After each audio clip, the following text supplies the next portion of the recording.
नमस्कार, नारद न्यूज़ में आपका स्वागत है। और अभी हम खड़े हैं जंतर मंतर पे, जहां पे धरना प्रदर्शन किया गया है और हमारे साथ हैं पालम की एमएलए भावना गौड़ जी। आइए जानते हैं उनका यहाँ प्रदर्शन करने का कारण।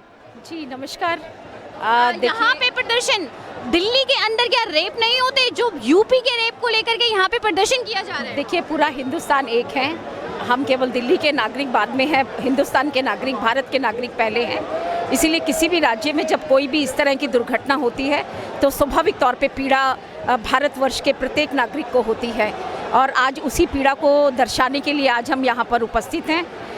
यूपी प्रशासन और यूपी की पुलिस जिस तरह के कार्य कर रही है, मुझे लगता है प्रत्येक भारतवर्ष के प्रत्येक नागरिक इस समय पीड़ित है।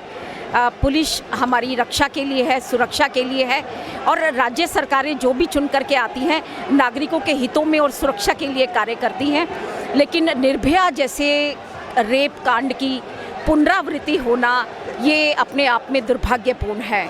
और देखिए, जिस समय दिल्ली में निर्भया कांड हुआ उस समय भी केंद्र सरकार की तरफ से कुछ फंड निर्भया जैसे केस दोबारा ना हो, महिलाओं की सुरक्षा के लिए, रक्षा के लिए वो फंड रखे गए।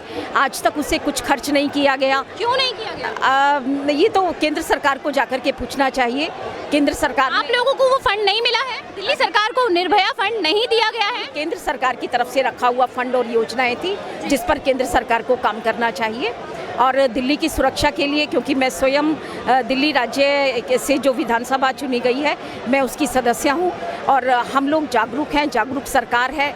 और मुझे तो लगता है महिलाओं का मुद्दा तो पहला मुद्दा है। स्वाभाविक तौर पे महिलाएं, किसी की बहन है, किसी की बेटी है, उनको सुरक्षित होना चाहिए।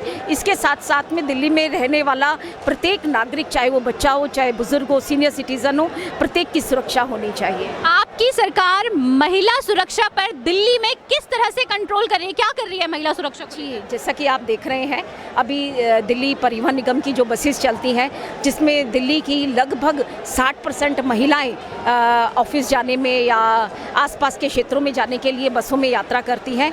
वहाँ हमने महिला कमांडो तैयार किए हैं। हमने सीसीटीवी कैमरा लगाए हैं जो कि भारी तादाद में लगे हैं। वाईफाई लगाने का काम कर रहे हैं। और हमारे जो दिल्ली के थाने हैं वो रात में भी वहाँ पर महिला कर्मचारी उपलब्ध रहे, पुलिस कर्मचारी उपलब्ध रहे। उस तरह की ये सारी योजनाएं दिल्ली में महिला को सुरक्षित बनाने के लिए किया जा रहा है। हमारे जो अंधेरे जगह हैं वहाँ पर लाइट लगाने का प्रावधान। आप लोगों ने लाइटें लगा दी हैं दिल्ली में? डेफिनेटली। कम से कम मैं अपनी विधानसभा की बात करूं तो मेरे यहाँ अंधेरे जहाँ पर अपना डार्क पॉइंट थे वहाँ लाइट लगने का काम हुआ है। और माननीय अरविंद जी की सहायता से हमारे यहाँ सीसीटीवी कैमरा लगने का काम हुआ है। जी, ये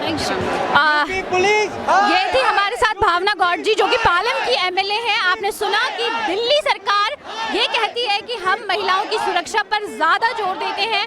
ये तो आने वाला वक्त ही बताएगा, क्योंकि दिल्ली